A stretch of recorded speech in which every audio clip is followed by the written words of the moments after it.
प्रिय मित्रों, नमो नमः। मैं संजय मौर्य संस्कृत कौमुदी में आप सभी लोगों का हार्दिक स्वागत करता हूं। मित्रों, हम लोग अध्ययन कर रहे हैं मेघदूतम का यूपी टीजीटी शिक्षक भर्ती 2022 के पाठ्यक्रम के अनुसार, और यह कक्षा आप सभी लोगों को केवल YouTube पर ही प्राप्त होगी। इसके लिए आप लोगों को किसी भी ऐप पर जाने की आवश्यकता नहीं है, किसी भी ऐप को परचेज करने की आवश्यकता नहीं है। यह आप सभी लोगों के लिए बिल्कुल निःशुल्क है। ठीक मित्रों, चलते हैं अब हम लोग अपनी अध्ययन के तरफ। तो मित्रों, हम लोग मेघदूतम से पिछली कक्षाओं में 5 श्लोकों तक का अध्ययन कर चुके हैं, और अब आज की कक्षा में इस 6वें श्लोक से अध्ययन प्रारंभ करते हैं। किंतु इससे पहले हम लोग उस 5 श्लोकों का एक पंक्ति में सार समझ लेते हैं, तभी इस 6वें श्लोक को समझने में सरलता होगी। तो मित्रों, उस 5 श्लोकों का जो हम लोग अध्ययन कर चुके हैं उसका सार यह है कि यक्ष आषाढ़ के प्रथम दिन मेघ का दर्शन कर चुका है और मेघ की कुटज के ताजे पुष्पों से पूजा अर्चना भी कर चुका है। अब पूजा अर्चना करने के बाद यक्ष स्वागत में, है ना, उसके स्वागत में, मेघ के स्वागत में यह वचन बोलता है। राइट। तो यह फिर मित्रों यह कह ले, यह बड़ा ही महत्वपूर्ण श्लोक है आप लोगों का परीक्षा की दृष्टि से भी। अगर आप लोगों को यहीं पर मैं इसको इंगित हम कर देते हैं, बाकी अर्थ और प्रश्नोत्तरी तो बाद में भी किया जाएगा, कि आप लोगों से यदि पूछ दे ऑप्शन में 4 श्लोक रख करके कि इसमें से कौन सा श्लोक यक्ष ने मेघ के लिए मेघ के स्वागत में कहा है, मेघ के स्वागत में कहा है, तो मित्रों यही वो श्लोक है जो कि यक्ष मेघ के स्वागत में कहा है। अब मेघ के स्वागत में यक्ष ने क्या कहा है हम लोग देखते हैं, और उसके सामने जो याचना भी कर रहा है मेघ के सामने वह यक्ष, उस याचना का औचित्य क्या है, किस कारण से वह याचना कर रहा है, इस श्लोक में देखते हैं। परीक्षा की दृष्टि से मित्रों यह श्लोक बड़ा ही महत्वपूर्ण है। इससे प्रश्न कई बार पूछा जा चुका है और पूछा भी जाएगा। चलिए अध्ययन हम लोग प्रारंभ करते हैं। एक बार इसको हम लोग पढ़ लेते हैं। जातम वंशे भुवन विदिते पुष्करावर्तकानां जानामि त्वां प्रकृति पुरुषं काम रूपम अघोनः तेनार्थित्वं त्वयि विधिवशाद दूरबन्धुर्गतोऽहं कांचा मोघा वनमधिगुणे नाध में लब्ध कामा। ठीक, देखिए स्वागत में यह मेघ क्या कह रहा है कि जातम, जातम अर्थात उत्पन्न, है ना, जातम अर्थात उत्पन्न हो, वंशे माने वंश में, वंशे अर्थात वंश में। अब किस वंश में उत्पन्न हो करा, हे मेघ तुम उत्पन्न हो, वंशे माने वंश में, किस वंश में उत्पन्न हो, तो कह रहे हैं कि भुवन विदिते, अर्थात भुवन मतलब संसार। एक एक शब्दों का मित्रों हम आप लोगों को अर्थ बताते चलेंगे। पहले अर्थ देख लिया जाए, अर्थ पर फोकस, इसके बाद प्रश्नोत्तरी साहित्य से, फिर व्याकरणात्मक टिप्पणी। तो भुवन अर्थात संसार में, विदिते मतलब प्रसिद्ध, संसार में प्रसिद्ध। ठीक, तो कह रहे हैं तुम उत्पन्न हो उस वंश में जो वंश संसार में प्रसिद्ध है। अब कौन सा वंश संसार में प्रसिद्ध है कि उस वंश में मेघ उत्पन्न हुआ है, तो कह रहे हैं पुष्कर और आवर्तक का नाम, यानी कि पुष्कर और आवर्तक। ठीक, स्पष्ट हो गया, पुष्कर और कह रहे हैं कि आवर्तक, है ना, ये दोनों मित्रों एकदम हम कहेंगे कि एकदम नोट कर लीजिएगा यह कि मेघ किस वंश में पैदा हुआ है, तो पुष्कर और आवर्त नामक इन दोनों वंशों, इस वंश का है मेघ। ठीक, फिर से एक पंक्ति में इसके अर्थ को समझिए। कह रहे हैं महाकवि कालिदास कि यक्ष मेघ से कह रहा है कि हे मेघ तुम संसार में प्रसिद्ध पुष्कर और आवर्त नामक वंश में उत्पन्न हुए हो। मैं ऐसा मानता हूं, मैं ऐसा समझता हूं, मैं ऐसा जानता हूं कि हे मेघ तुम पुष्कर और आवर्त नामक संसार में, ये दोनों संसार में वंश प्रसिद्ध हैं मेघ के लिए, देखिए, है ना। अब देखिए संसार में बहुत सारे जैसे मानव के वंश होते हैं, सब तो प्रसिद्ध नहीं होते, है ना। रघुवंशी, चंद्रवंशी जैसे वंश प्रसिद्ध हैं, वैसे ही मेघ के लिए यह पुष्कर और आवर्तक इस वंश में उत्पन्न हुआ है, तो यह वंश जो है प्रसिद्ध है। अब आगे कहते हैं कि जानामि, जानामि मतलब जानता हूं, या फिर कह लें कि समझता हूं, है ना। त्वाम मने तुमको, त्वाम मने तुमको, अर्थात किसको, तो कह रहे हैं कि मेघ को। तुमको तो किसको, मेघ को। कह रहे जानता हूं तुमको अर्थात मेघ को, कि हे मेघ तुम प्रकृति पुरुषम, प्रकृति मतलब प्रधान, प्रकृति मतलब प्रधान, पुरुषम माने पुरुष, कि तुम प्रधान पुरुष हो। मैं ऐसा जानता हूं, हे मेघ मैं ऐसा जानता हूं कि तुमको, कि तुम प्रधान पुरुष हो। किसके प्रधान पुरुष हो, तुम अघोनः माने इंद्र के प्रधान पुरुष हो। ठीक।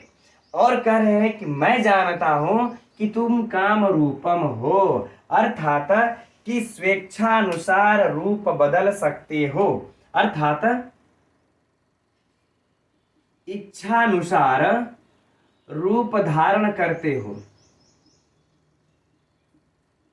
इच्छानुसार रूप धारण करते हो। तो देखिए मेघ के बारे में यहाँ पर यक्ष 3 बातें बोला है, ठीक है ना। पहला बात क्या बोला कि हे मेघ मैं ऐसा जानता हूं कि तुम संसार में प्रसिद्ध पुष्कर और आवर्तक नामक वंश में उत्पन्न हुए हो, एक बात बोला। और दूसरा कहता है, उसके गुण को बता रहा है कि हे मेघ मैं ऐसा जानता हूं कि तुम इंद्र के प्रधान पुरुष हो। ठीक। अब तीसरी बातें क्या बोलता है यक्ष कि हे मेघ तुम इच्छानुसार रूप धारण करने वाले हो, तुम काम रूपम हो। यह तीनों प्रश्न है मित्रों, परीक्षा का महत्व। ठीक।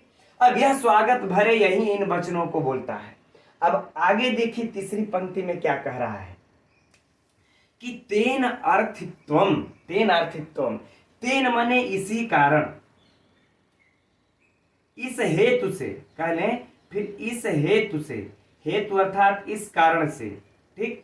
किस कारण से मित्रों, ये जो ऊपर तीनों गुण मैंने तुम्हारे लिए बताया, इन्हीं तीनों गुणों के कारण से, है ना, इसी हेतु से। आर्थित्व मतलब याचकता को, है ना, आर्थित्व मने याचकता को, तोई मने तुम्हारे सामने, तोई मने तुम्हारे सामने। ठीक। इसलिए इसी हेतु से याचकता को तुम्हारे सामने विधिवशाद यानी कि भाग्यवश, भाग्यवश दूर बंधु अर्थात बंधु से दूर, अर्थात हम समझ ले यहां पर अर्थ लगा लेंगे कि प्रिया से दूर होने पर, भाग्यवश प्रिया से दूर, भाग्यवश प्रिया से दूर होकर गतः मने प्राप्त हुआ हूं, गतः अर्थात प्राप्त हुआ हूं, अहम मने मैं। अब इसके अर्थ को समझिए मित्रों, एकदम आप लोगों को स्पष्ट हो जाएगा कि यह जो तीनों कारण मैंने ऊपर बताया, जो तुम्हारे गुण बताए, जो तुम्हारी प्रशंसा की, इसी इन्हीं गुणों के कारण, इसी गुणों के हेतु से मैं याचकता को तुम्हारे सामने भाग्यवश प्रिया से दूर होकर के प्राप्त हुआ हूं, गतो अहम मने प्राप्त हुआ हूं। क्योंकि अगर कहीं तुम घटिया वंश के रहते या तुम किसी तुच्छ वंश के रहते तो मैं भले ही इस प्रिया से दूर हूं भाग्यवश, लेकिन मैं तुम्हारे सामने याचकता को प्राप्त नहीं होता, मैं तुम्हारे सामने याचकता को प्राप्त नहीं होता। तुच्छ वंश के सामने कोई याचक बन करके नहीं जाता, तुच्छ व्यक्ति के सामने कोई याचक बन करके नहीं जाता, उसी के सामने लोग याचक बन करके जाते हैं जिसके अंदर उसकी याचना को पूरा करने की क्षमता रखता है, या फिर उसका उच्च वंश, उसका स्वभाव संस्कार भी लोग देख करके जाते हैं। इसीलिए यक्ष कह रहा है कि तुम पुष्कर, ये 3 गुण बता लेते हैं, कहते इन्हीं गुणों के कारण मैं तुम्हारे सामने अपने भाग्यवश प्रिया से दूर होकर के गतो अहम आर्थित्वम, कि मैं याचकता को प्राप्त हुआ हूं, नहीं तो मैं कभी आपके सामने याचना नहीं करता। अब नीचे देखिए सूक्ति के रूप में इन वाक्यों को कह रहे हैं, कालिदास लिख रहे, कितनी अच्छी बात यहां पर लिख रहे हैं कि यांचा, यांचा है ना, यांचा अर्थात कि याचना, यांचा अर्थात याचना, मोघा, मोघा का मतलब होता है मित्रों मोघ, जिसको हम लोग कहते हैं, आप लोगों ने सुना होगा कि अमोघ अस्त्र है, कर्ण के पास एक अमोघ अस्त्र था जिसके ऊपर चला देता वो व्यर्थ नहीं जाता। तो मोघ मने होता है व्यर्थ या फिर निष्फल, ठीक, व्यर्थ भी कह सकते हैं, निष्फल भी कह सकते हैं। और अमोघ माने जो व्यर्थ न जाए, जो निष्फल न हो। तो यह अर्थ मित्रों शब्द अर्थ की दृष्टि से महत्वपूर्ण है, नोट कर लीजिएगा। ठीक, तो कह रहे हैं कि याचना निष्फल, मोघा मने निष्फल होने पर भी वरम मने श्रेष्ठ है, वरम मने श्रेष्ठ है। तो कह रहे हैं कि याचना निष्फल होने पर भी श्रेष्ठ है। लेकिन भाई अब हम किसी के सामने याचना करें, वह निष्फल हो जाए, व्यर्थ हो जाए, वह मेरी याचना को पूर्ण न करे, तो भी वह श्रेष्ठ है। लेकिन कब? कह रहे हैं जब अधिक गुणे, जब यह आप गुणवान व्यक्ति से आप जब मांगते हैं तब। किससे मांगते हैं? तो कहते हैं जब आप गुणी व्यक्ति से मांगते हैं तब। गुणी व्यक्ति के प्रति, गुणी व्यक्ति के प्रति अगर आप किए हैं वह याचना तब। ठीक, कि यदि आप वर्मधि गुणे, यदि गुणी व्यक्ति के प्रति, संस्कारवान व्यक्ति के प्रति यदि आप कोई भी याचना करते हैं तो वह निष्फल व्यर्थ हो जाने पर भी वह आपकी याचना श्रेष्ठ है। राइट, अब आगे कहते हैं कि न अधमे, है ना, यानी कि न वरम, इस न को हम वरम के साथ जोड़ देंगे। तो कह रहे न वरम अर्थात श्रेष्ठ नहीं है। ठीक, तो वह याचना आपकी श्रेष्ठ नहीं है कब? करें अधमे, है ना, अधमे अर्थात करें कि नीच, या फिर कह लें कि तुच्छ। करें अगर तुच्छ व्यक्ति के से आप कोई भी याचना कर लेते हैं और वह लब्ध कामा, और वह प्राप्त भी हो जाए, प्राप्त हो जाए। ठीक, यदि आप किसी तुच्छ व्यक्ति के पास, नीच व्यक्ति के पास, पापी के पास जाएं और हम याचना करें और वह मेरी याचना मित्रों पूर्ण भी हो जाए, वह लब्ध कामा प्राप्त भी हो जाए, तो वह न वरम, इस न को वरम के साथ जोड़ देंगे, वह श्रेष्ठ नहीं है। इसलिए तुम श्रेष्ठ हो। इसलिए मेघ यक्ष कह रहा है कि हे मेघ तुम श्रेष्ठ हो, इसलिए मैं तुम्हारे सामने याचक बन करके उपस्थित हुआ हूं, मैं तुम्हारे सामने यह याचना कर रहा हूं। अगर तुम पूरा नहीं भी कर पाए ना, अगर मेरी यह याचना निष्फल भी हो गई ना, तो वह मेरा श्रेष्ठ याचना, वह श्रेष्ठ होगा। लेकिन अगर मैं यही किसी तुच्छ या नीच व्यक्ति से अगर याचना करूं और वह प्राप्त भी हो जाए तो वह भी श्रेष्ठ नहीं है। ठीक, कितनी देखिए महत्वपूर्ण सूक्ति कही। अब मित्रों हम लोग एक बार संपूर्ण अर्थ को पुनः देख लेते हैं। ठीक, तो यक्ष मेघ के स्वागत में कहता है कि हे मेघ, आप जो है संसार में प्रसिद्ध पुष्कर और आवर्तक नामक वंश में उत्पन्न हुए हो। आप जो है कि इंद्र के प्रधान पुरुष हो और आप इच्छा अनुसार रूप धारण करने वाले हो। इसी कारण से मैं आपके सामने, या मैं तुम्हारे सामने भाग्यवश प्रिया से दूर होकर के इस याचकता को मैं प्राप्त हुआ हूँ, है ना। क्योंकि सुनिए हे मेघ, सुनिए, है ना, याचना श्रेष्ठ व्यक्ति अर्थात गुणी व्यक्ति के प्रति की गई याचना निष्फल होने पर भी श्रेष्ठ है, किंतु तुच्छ व्यक्ति से याचना करने पर वह प्राप्त हो जाए तो भी वह श्रेष्ठ नहीं है। ठीक मित्रों, हम समझते हैं कि अर्थ तो समझ में आ गया होगा और अर्थ तो वैसे भी सरल है, आप सभी लोग समझते होंगे। अब हम लोग चलते हैं मित्रों, इसमें से परीक्षा में जो प्रश्नोत्तरी पूछा जाएगा, पहले साहित्य से देखते हैं, फिर व्याकरणात्मक टिप्पणियों को देखा जाएगा। ठीक, पहली पंक्ति से प्रश्न को सुनिए। मेघ किस वंश में उत्पन्न हुआ है? तो पुष्कर और आवर्तक नामक वंश में, है ना। यह हो गया पहला प्रश्न। ठीक, और यह पुष्कर और आवर्तक नामक वंश, इसको मित्रों प्रलयकारी वंश भी कहा जाता है, यह भी नोट कर लीजिएगा, है ना। क्योंकि यह प्रलयकारी वंश है ना, क्योंकि इसका पुष्कर और आवर्तक का मतलब होता है प्रलयकारी वंश। तो इसका यह भी अर्थ जानते रहे, हो सकता है परीक्षा में काम आ जाए। अच्छा, यहाँ पर मित्रों कहीं कहीं हम लोगों को मिलता है पुष्कल आवर्तक, है ना। पुष्कल ये पाठभेद मिलता है कहीं कहीं। तो पुष्कल का मतलब होता है कि भ्रमणशील, अत्यंत भ्रमणशील। तो मेघ तो ऐसे भी भ्रमण करता ही रहता है, तो यूं कह ले प्रलयकारी वंश या फिर अत्यंत भ्रमणशील वंश, ये इसका अर्थ होगा पुष्कल आवर्तक का। ठीक, ये हिंदी अर्थ होगा। तो मान लेते हैं अगर ये अर्थ भी पूछ दे तो भी काम आ जाएगा। ठीक, तो मेघ किस वंश में उत्पन्न हुआ है? पुष्कर आवर्तक नामक वंश में। कौन सा वंश संसार में विख्यात है? भुवन विदिते, संसार में प्रसिद्ध कौन सा वंश है? तो पुष्कर और आवर्तक ये दोनों वंश विख्यात हैं। ये पहले प्रश्न पंक्ति से हो गया। दूसरे पंक्ति से नीचे देखते हैं, इसमें भी दो प्रश्न बनते हैं मित्रों कि इंद्र का प्रधान पुरुष कौन है? मघोनः प्रकृति पुरुषः कः? तो मेघ है ना। इंद्र का प्रधान पुरुष कौन है? तो मेघ है। या फिर प्रश्न को पलट दिया जाए कि मेघ किसका प्रधान पुरुष है? मेघ किसका प्रधान पुरुष है? तो इंद्र का है। कहीं ब्रह्मा विष्णु महेश न लगा दे हम लोग। ठीक, इंद्र का है। अब दूसरा प्रश्न देखिए, अगला प्रश्न इसमें कि काम रूपम कह? काम रूपम कह तो मेघ है ना। या फिर इच्छानुसार रूप धारण करने वाला कौन है? तो मेघ है। ठीक, यह प्रश्न कंप्लीट।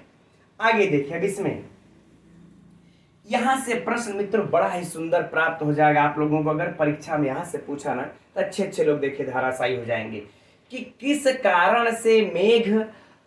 कारण से यक्ष मेघ के सामने याचकता को प्राप्त होता है? किस कारण से, है ना। तो यह ऑप्शन में दे देगा ऊपर। तो यह तीनों जो कारण बताया, इन्हीं तीनों कारणों से मेघ याचकता को प्राप्त होता है। ठीक है ना।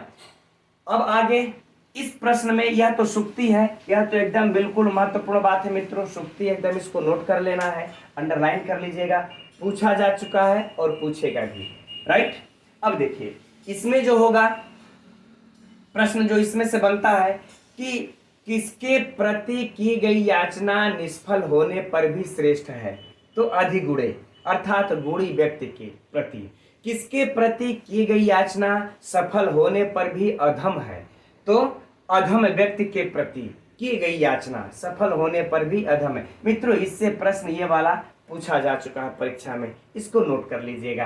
तो ये रहा इसके देखिए साहित्य से प्रश्न।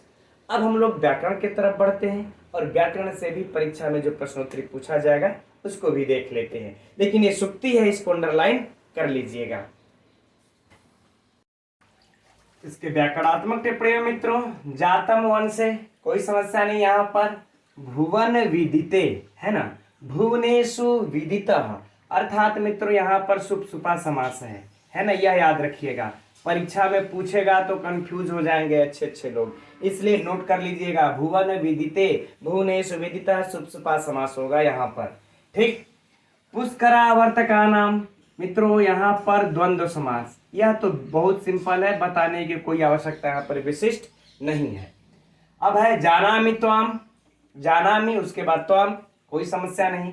प्रकृति पुरुषम काम रूपम है ना, यह काम रूपम यहाँ पर देख लेते हैं। ठीक, काम रूपम अर्थात काम कृतानि रूपाणि यस्य सह बहुव्रीहि समास। कौन सा समास? बहुव्रीहि समास, एकदम नोट कर लीजिएगा। काम रूपम में बहुव्रीहि समास। यह परीक्षा के लिए मघोना जबरदस्त शब्द है। यह दोनों चीज इससे पूछता है कि इस मघोना का मूल शब्द क्या बनता है। एक परीक्षा का प्रश्न देखिए यह हुआ, तो इसका मूल शब्द क्या बनता है मित्रों? मघवन है ना, यह बनता है। ठीक, इसका मूल शब्द रूप क्या है? तो मघवन, एक प्रश्न हो गया। दूसरा प्रश्न मघोना का अर्थ क्या होता है? ठीक, तो इसका अर्थ क्या होता है मित्रों? इंद्र है ना। तीसरा प्रश्न कि मघोना में कौन सी विभक्ति है, कौन सा वचन है? तो मित्रों इसमें षष्ठी विभक्ति है, एक वचन है।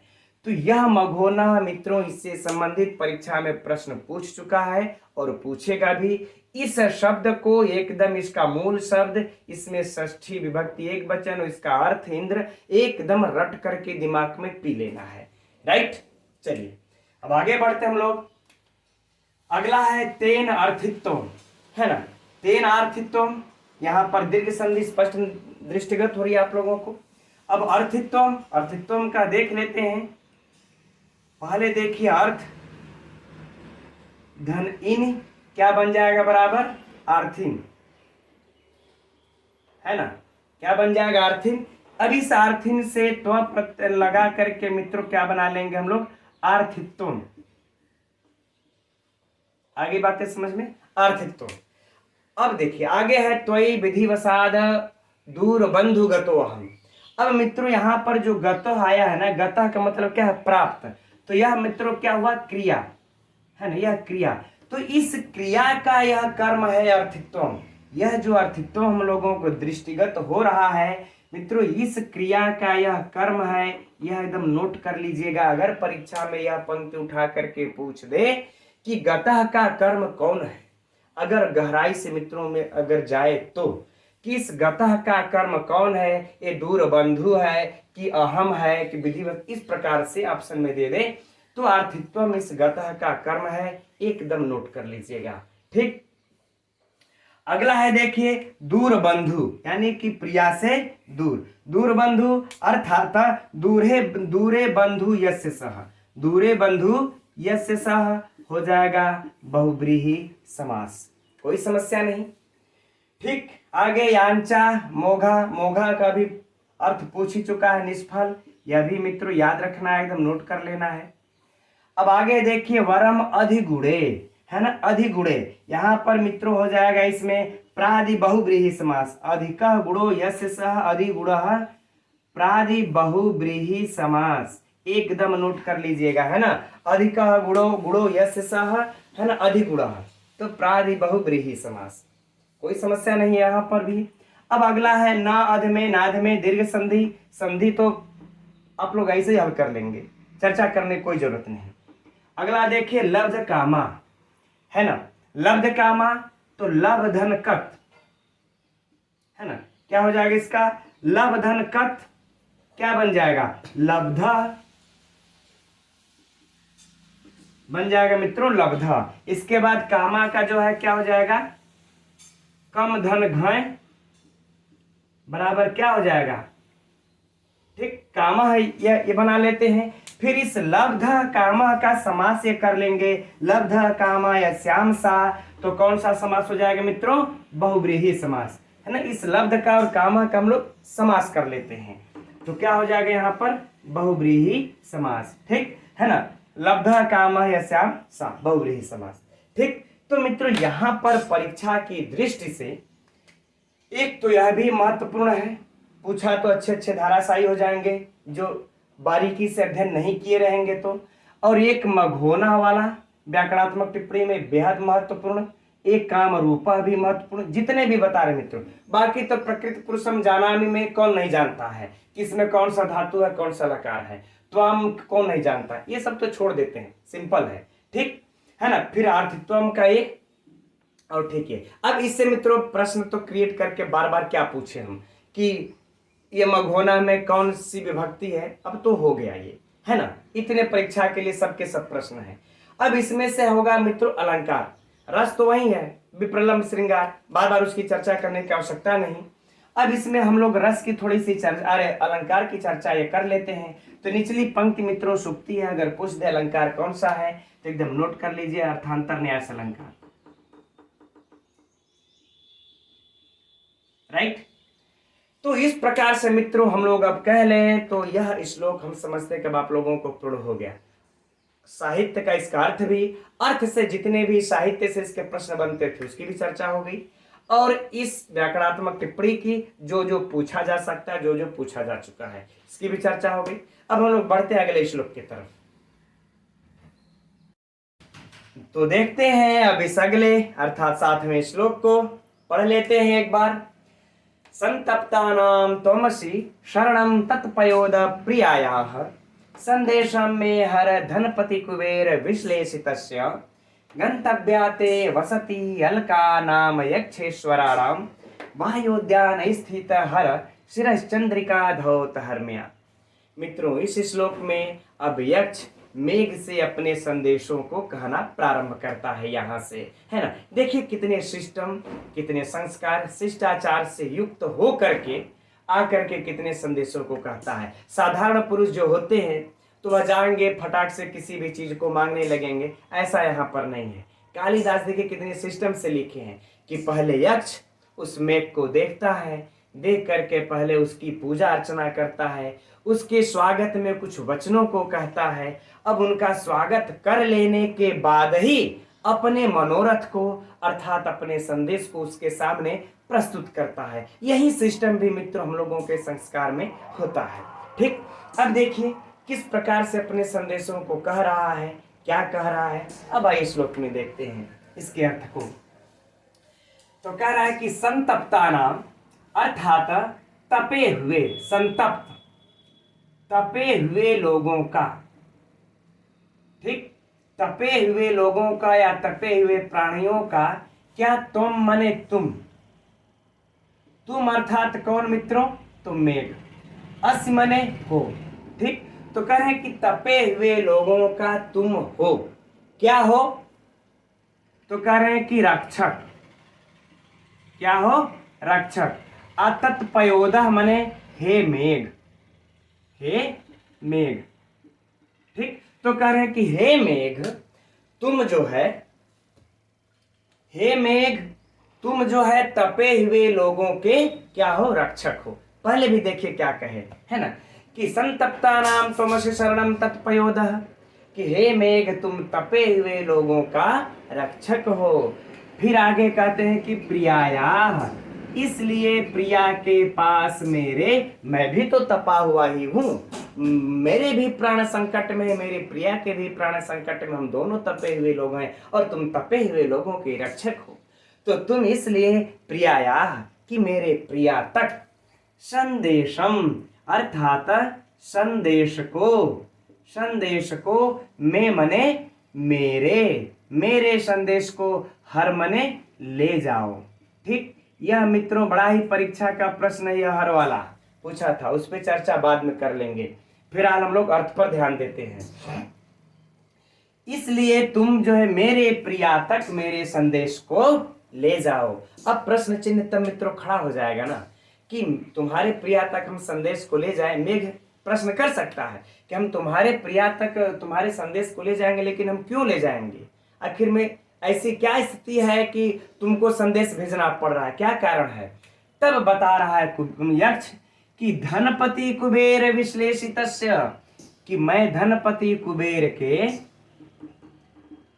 के क्रोध अर्थात फिर काले शाप से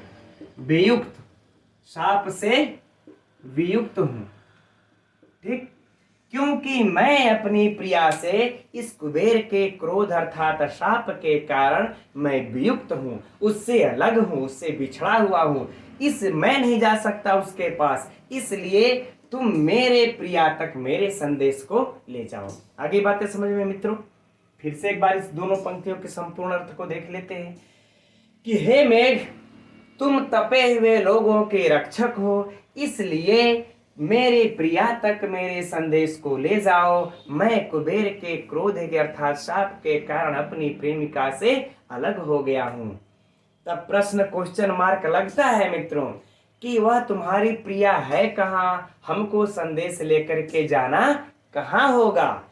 तब इस पंक्ति में अब यक्ष उस पता को बता रहा है, कह रहा है कि गंतव्याते, गंतव्य अर्थात जाना चाहिए,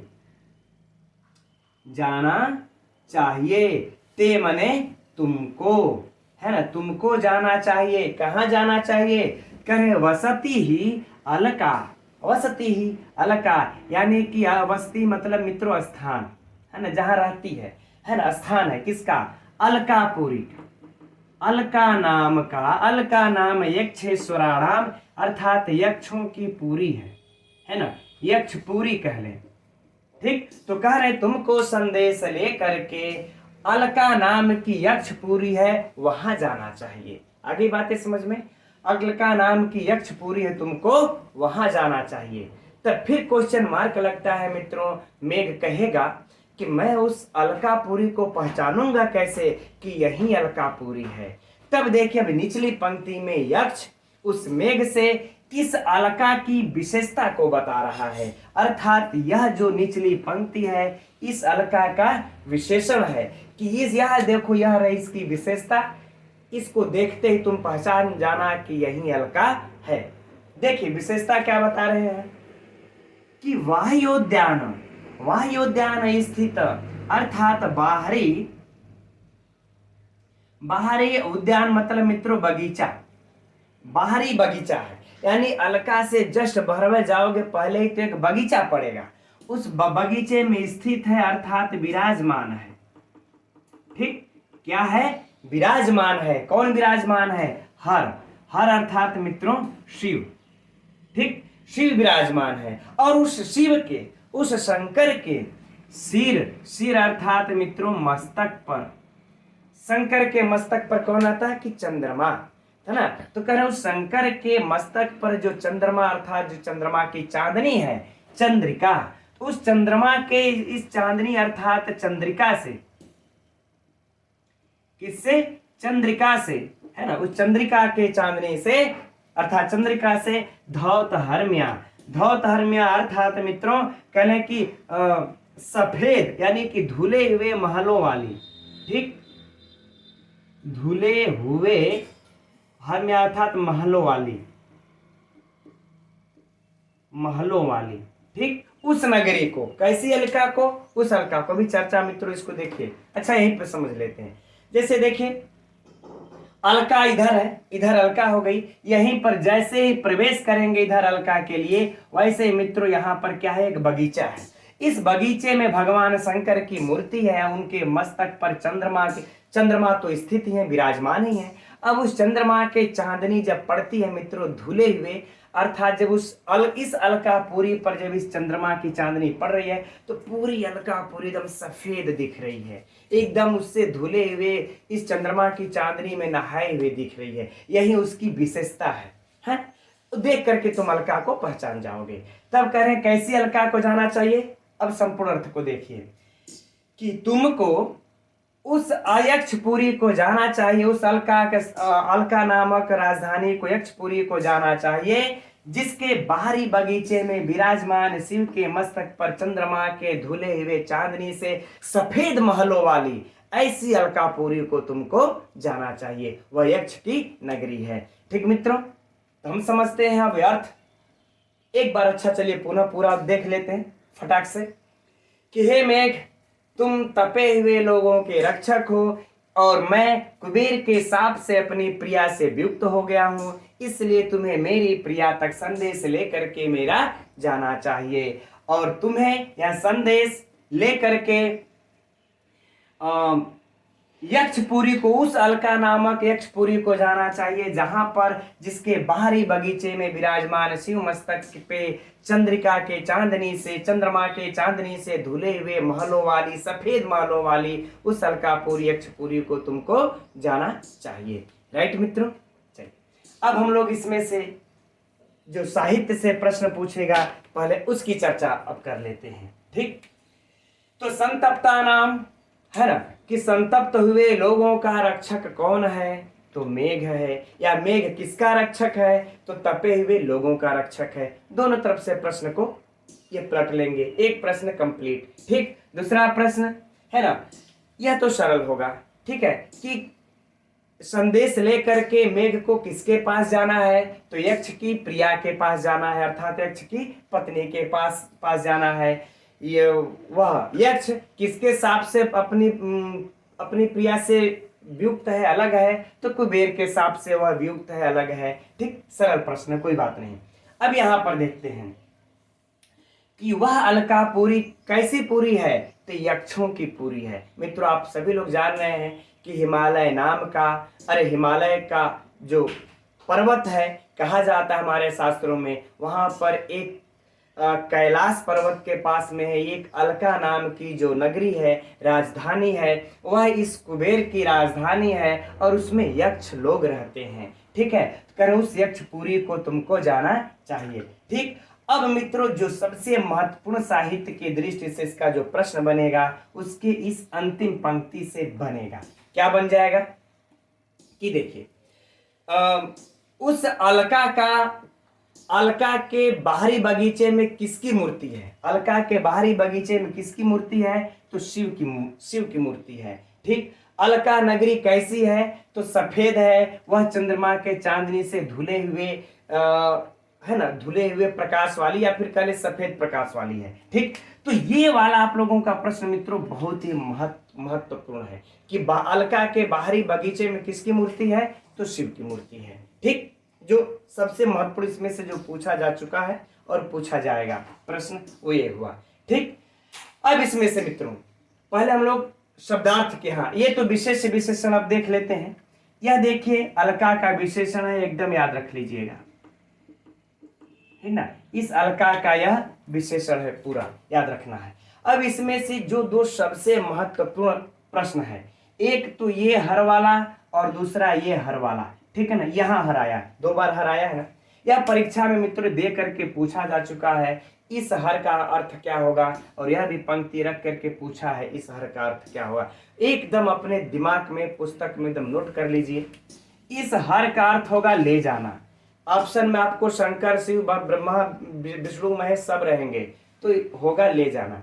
और यहां पर जो हर आया है मित्रों, इसका अर्थ हो जाएगा शिव। तो ये दोनों महत्वपूर्ण बड़ा ही प्रश्न है, हम लोगों को याद रखना है। ठीक, चलिए अब हम लोग इसके व्याकरणात्मक टिप्पणी को देख लेते हैं।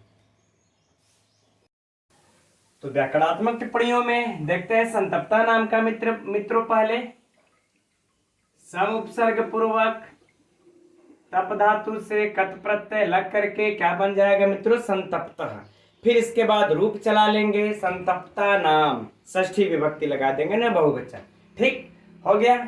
त्वमसि कोई समस्या नहीं, शरणम तत्पयोदः, है ना। पयोदः का महत्वपूर्ण है, पयस धन दा धन क, है ना। ये एकदम बिल्कुल नोट कर लीजिएगा, है ना। पयोदः का महत्वपूर्ण है, पूछा जा सकता है, तो थोड़ा सा डिफरेंट भी है ना। तो पयस धन दा धन क याद रहे। प्रियाया संदेशा, संदेशम की चर्चा पहले भी हो चुकी है, सम दिस घय मिलकर के बन जाता है संदेश, कोई बात नहीं। हर धनपति कुबेर, यहां पर मित्रों देखिए कुबेर मिस्टेक है, बिल्कुल सही कहा आप लोगों ने, यहां पर यह नहीं रहेगा, क्रोध होगा, है ना, लिखने में गलत हो गया। ठीक, क्रोध होगा, धनपति क्रोध विश्लेषितस्य, हिंदी का अर्थ तो हम लोगों ने कर लिया, लेकिन यहाँ पर क्रोध होगा, तब न बनेगा धनपति क्रोध। ठीक, यानी कि धनपति क्रोध कौन सा समास हो जाएगा, षष्ठी तत्पुरुष समास। ठीक, धनपति क्रोध, धनपति का क्रोध। अब तेन विश्लेषितस्य, उससे विश्लेषित हुए, है ना, तो तृतीया तत्पुरुष समास, तृतीया तत्पुरुष समास। तेन विश्लेषितस्य, उसके क्रोध के कारण वियुक्त हुए। ठीक, तो तृतीया तत्पुरुष हो गया। अब विश्लेषित का भी देख लेते हैं। तो विश्लेषित का मित्रों बी उपसर्ग पूर्वक श्लिष धातु से ऋच प्रत्यय लगा करके ऋच, इसके बाद क्या लगा देंगे हम लोग, कट, बन जाएगा विश्लेषित। क्या बन जाएगा, विश्लेषित। इसके बाद षष्ठी विभक्ति विश्लेषितस्य, कोई समस्या नहीं। आगे देखिए गंतव्याते वसति ही अलका, यह अलका वाला भी बड़ा महत्वपूर्ण है परीक्षा की दृष्टि से, है ना। कौन सा प्रत्यय कैसे है, अल धन कौन, क्या है, कौन।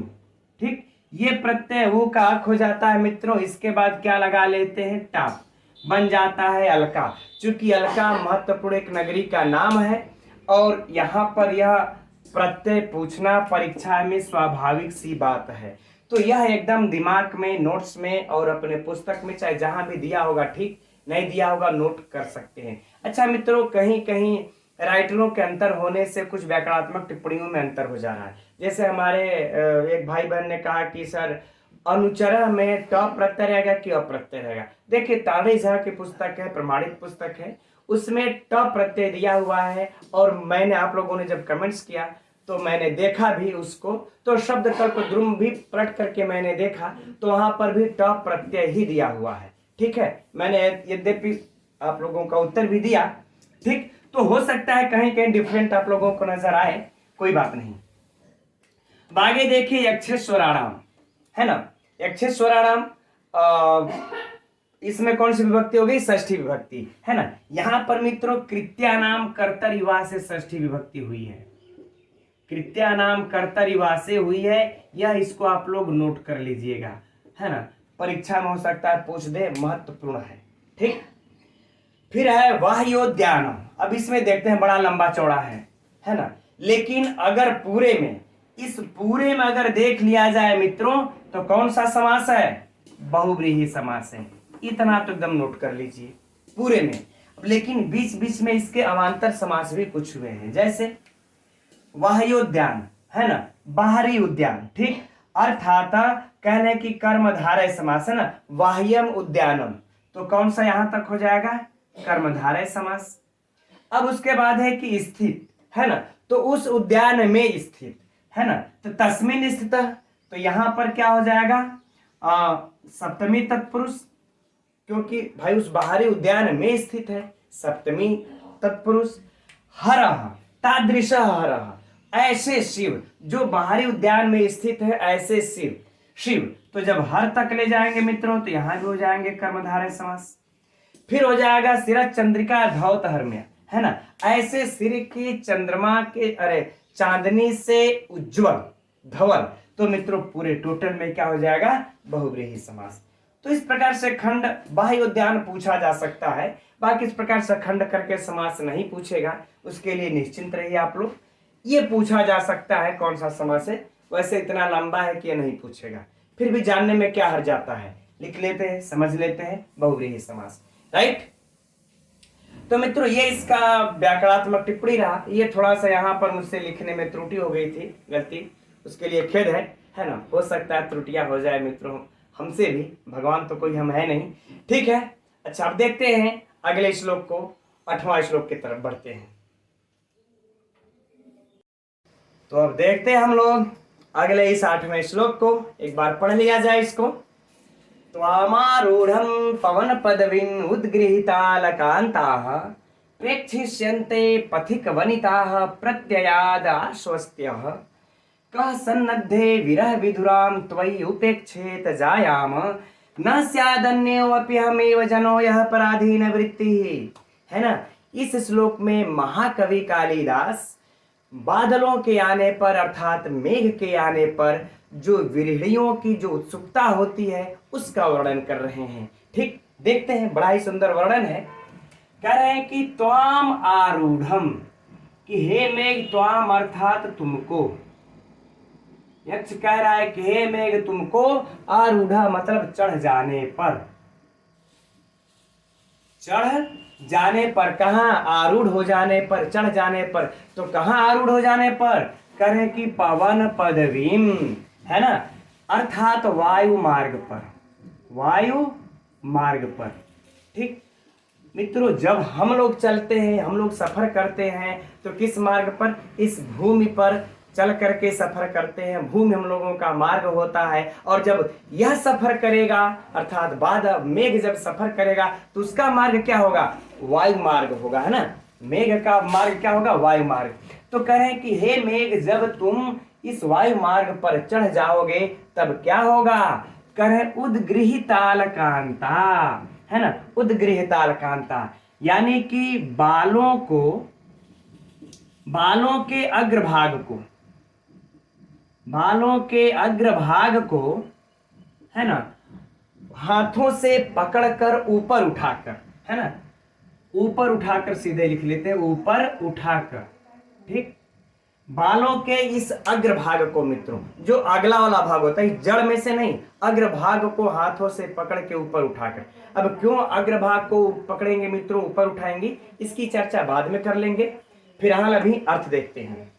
तो कह रहे हैं बालों के अग्रभाग को ऊपर उठा करके प्रेक्षिष्यन्ते अर्थात देखेंगी, है ना, प्रेक्षिष्यन्ते देखेंगी। फिर से समझिए, हे मेघ जब तुम वायु के मार्ग पर चढ़ जाओगे ऊपर आकाश में, तब बालों के अग्रभाग को हाथों से पकड़ करके जो देखेंगी, तो कौन देखेंगी, प्रश्न उठता है। तो पथिक वनिता, यानी कि पथिक वनिताएं देखेंगी। यूं कह ले मित्रों, पथिक वनिता किसको कहते हैं, तो जिसके पति, जिसके प्रेमी परदेश चले गए रहते हैं, विदेश चले गए रहते हैं, तो या यूं कह ले मित्रों प्रोषित भर्तृकाएं, ठीक, यह अच्छा लगेगा, प्रोषित भर्तृकाएं, है ना, प्रोषित भर्तृकाएं तुमको देखेंगी, ठीक। और किस प्रकार देखेंगी, तो कह रहे प्रत्ययाद अर्थात विश्वास से देखेंगी, किससे देखेंगे मित्रों? विश्वास से और आश्वस्त होकर के देखेंगी। ठीक, कह रहे हैं कि यह वह तुम्हें विश्वास से आश्वस्त होकर के देखेंगी। फिर से इसके अर्थ को देख लेते हैं। कह रहा है यक्ष कि हे मेघ, जब तुम वायु के मार्ग पर चढ़ जाओगे तो बालों के अग्रभाग को ऊपर उठा करके ये प्रोषित भर्तृकाएं तुमको विश्वास से आश्वस्त होकर के देखेंगी। ठीक मित्रों, अब देखिए बालों के अग्रभाग को ऊपर उठाने का, देखिए कालिदास ऐसे ही नहीं कवियों के शिरोमणि है, बड़ा ही सूक्ष्म यहाँ पर उन्होंने रचना किया है।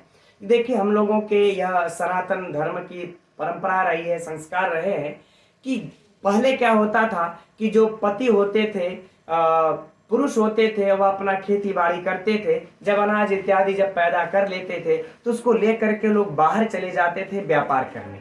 ठीक, व्यापार करने के लिए बाहर 1 माह 2 माह 3 माह के लिए निकल जाते थे। और इधर स्त्रियां जो उनकी होती थी, पत्नियां, वह हम लोगों के देखिए संस्कार रहा है कि जब पति बाहर होता था तो स्त्रियां श्रृंगार इत्यादि नहीं करती थी, बालों में जुड़ा इत्यादि चोटी इत्यादि नहीं करती थी।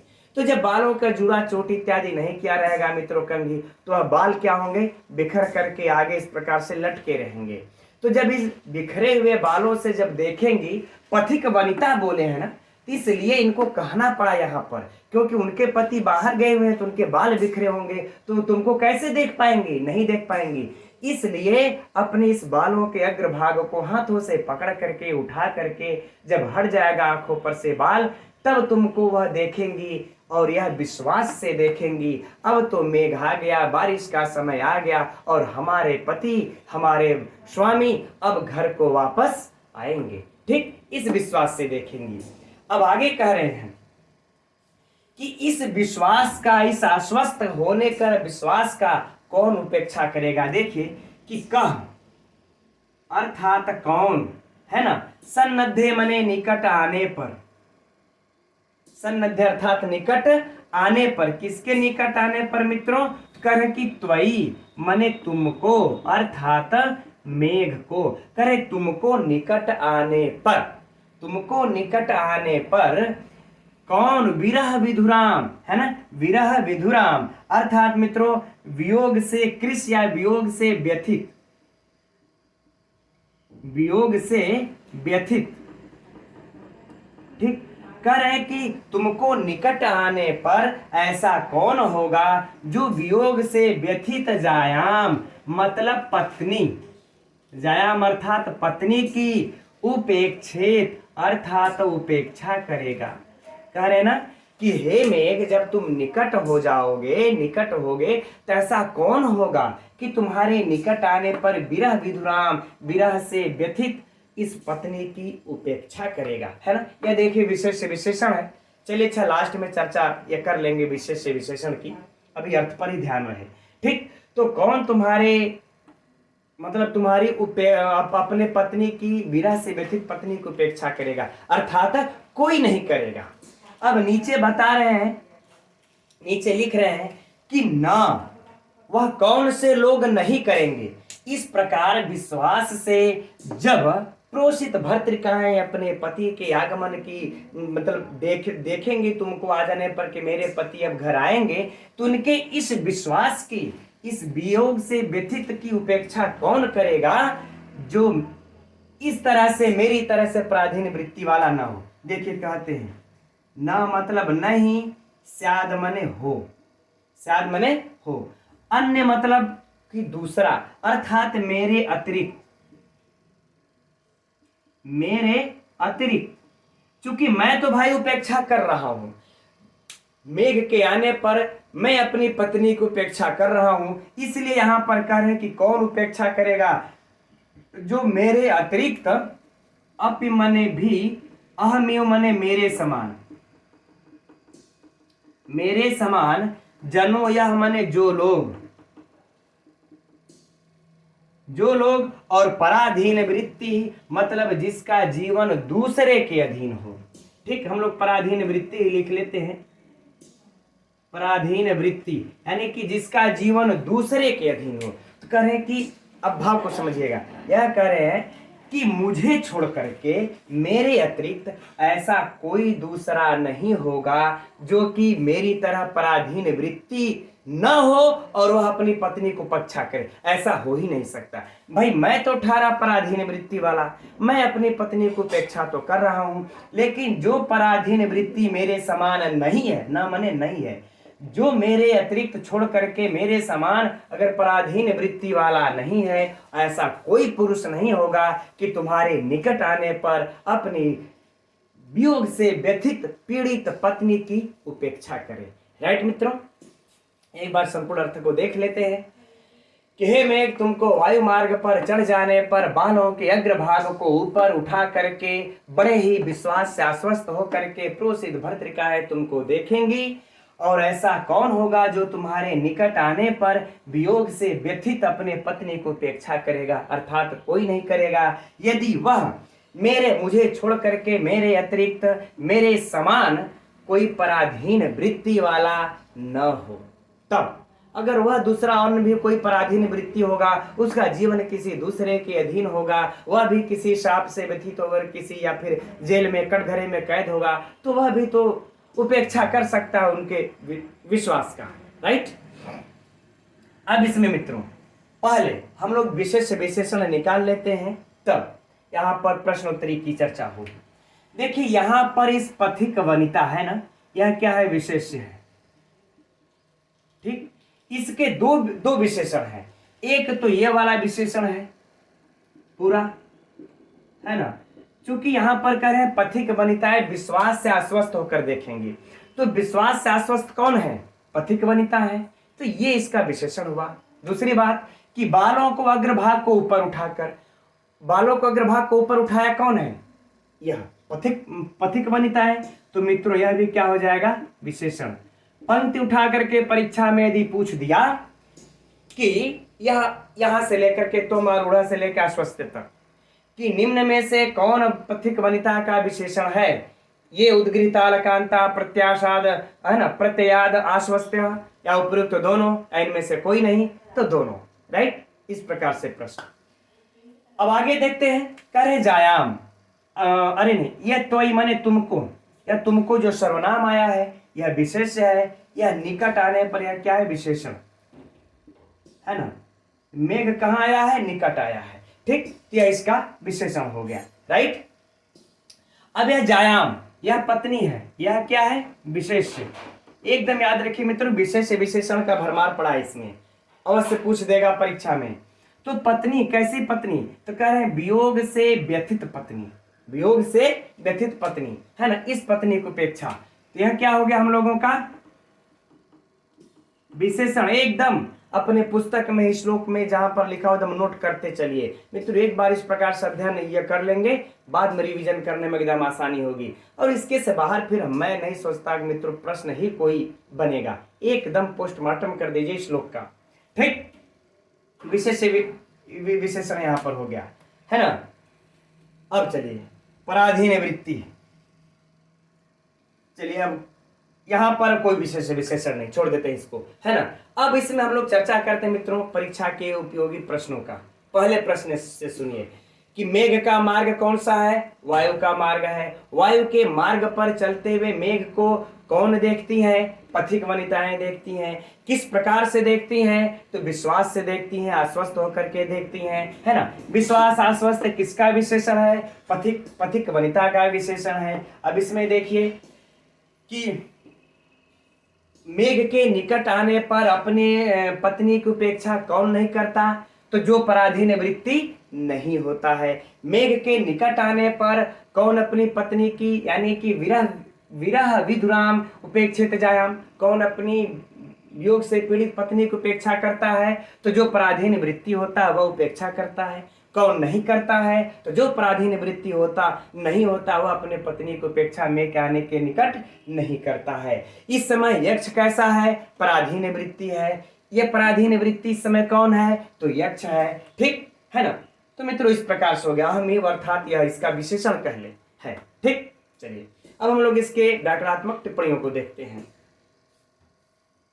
तो देखते हैं इसके व्याकरणात्मक टिप्पणी को मित्रों हम लोग। त्वम आरूढ़ा दीर्घ संधि स्पष्ट है, कोई समस्या नहीं। आरूढ़ा का देख लेते हैं।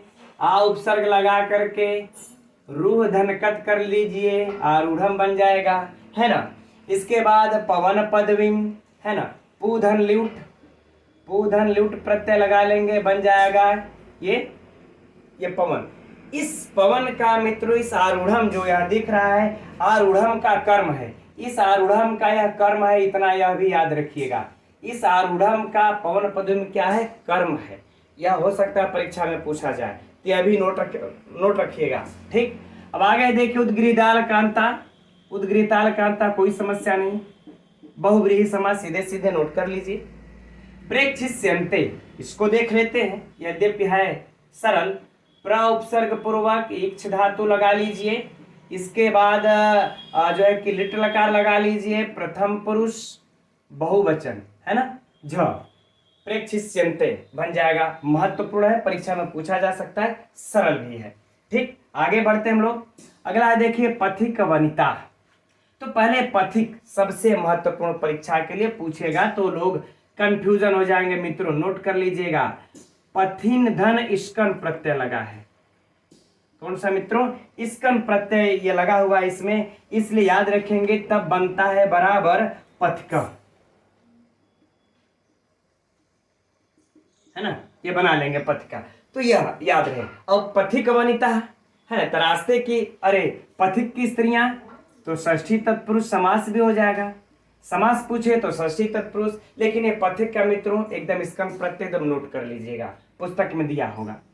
प्रत्याद, यह तो मित्रों पूछा जा चुका है एग्जाम में आप लोगों से, है ना। प्रत्याद अर्थात मतलब क्या होगा, इसको विश्वास से यह शब्दार्थ पूछा हुआ है, तो यह नोट कर लेना है। अगला देखिए, आश्वस्त्य, ठीक, आश्वस्त्य, आश्वस्त्य अर्थात आश्वस लट, आधन श्वस, धन लट लकार, कोई समस्या नहीं। आगे देखते हैं, का सन्नद्धे, है ना, सन्नद्धे समनहकत, सम उपसर्ग लगाइए, फिर न धातु से कत प्रत्यय लग करके सन्नद्धा, फिर तस्मिन, सप्तमी विभक्ति एक वचन में बन जाएगा मित्रों सन्नद्धे। फिर आगे है, विरह विधुराम त्वयि उपेक्षेत जायाम, है ना। यहां पर इसको देख लेते हैं उपेक्षेत का, ठीक है ना मित्रों। यहां पर उप एक छलिट लका,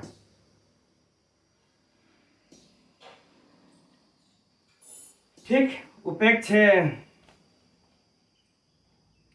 उप उपसर्ग है, इक्ष धातु है और विधि लिंग है ना, कौन सा लकार है, विधि लिंग लकार है। और विधि लिंग में हाँ, ये विधि लिंग लकार है ना, तो यानी कि प्रथम पुरुष एक वचन, ठीक। उपेक्षित, यह भी नोट कर लेना, तो आता में झ वाला चलेगा, ठीक। तो उपेक्ष, अब जायाम, यह भी महत्वपूर्ण है, इस जायाम को तो एकदम ही नोट कर लेना है। जन धन यक प्रत्यय, जन धन यक प्रत्यय मित्रों एकदम इसको नोट कर लीजिए, हो सकता है पूछ दे परीक्षा में इसमें प्रत्यय, ठीक।